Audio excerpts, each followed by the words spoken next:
আসসালামু আলাইকুম এভরিওয়ারে আপনাদের সবাইকে স্বাগত।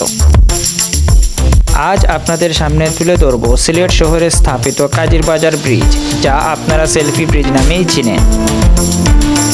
সিলেটকে বাংলাদেশের মানুষ দ্বিতীয় লন্ডন হিসেবেই ডাকে। আর এই সিলেট নগরীর যানজট নিরসনের জন্য 2005 সালের 24শে ডিসেম্বর তৎকালীন অর্থমন্ত্রী এম সাইফুর রহমান কাজীর বাজার এলাকায় সুরমা নদীর উপর এই সেতুর ভিত্তিপ্রস্তর স্থাপন করে।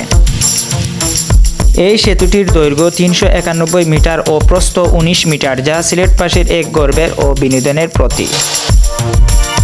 অবসর সময় কাটানোর জন্য এই ব্রিজটি খুবই ভালো একটি জায়গা।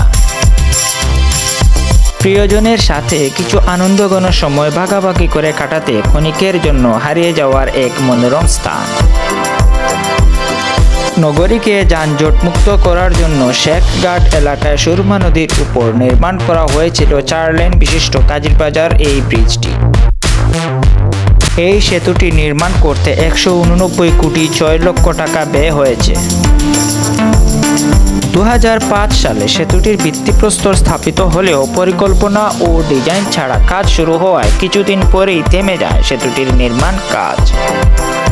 পরবর্তীতে 2008 সালের জাতীয় নির্বাচনের মধ্য দিয়ে আওয়ামী লীগ সরকার গঠন করলে স্থানীয় সংসদ সদস্য ও অর্থমন্ত্রী আবুল মাল আব্দুল মুহিতের প্রচেষ্টায় এর কাজ পুনরায় শুরু হয়। নির্মাণ কাজ শেষ হওয়ার পরে 2015 সালের 20 আগস্ট গণভবন থেকে তৎকালীন প্রধানমন্ত্রী শেখ হাসিনা সিলেটের জেলা প্রশাসকের সাথে ভিডিও কনফারেন্সের মাধ্যমে এই সেতুটির উদ্বোধন করেন।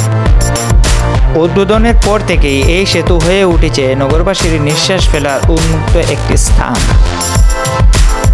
বিকেল হলেই নগরীর ছোট বড় প্রায় সবাই জড়ো হচ্ছেন এই সেতুটিতে। সাপ্তাহিক ছুটিতে দেশের বিভিন্ন প্রান্ত থেকে অনেক মানুষ ছুটে আসেন এই সেতুটি দেখতে ও সেলফি তুলতে। আজ এই পর্যন্ত, দেখা হবে পরবর্তী ভিডিওতে। নিয়মিত আমার এই ভিডিওগুলো দেখতে চ্যানেলটি সাবস্ক্রাইব করে সাথেই থাকুন। আল্লাহ হাফেজ।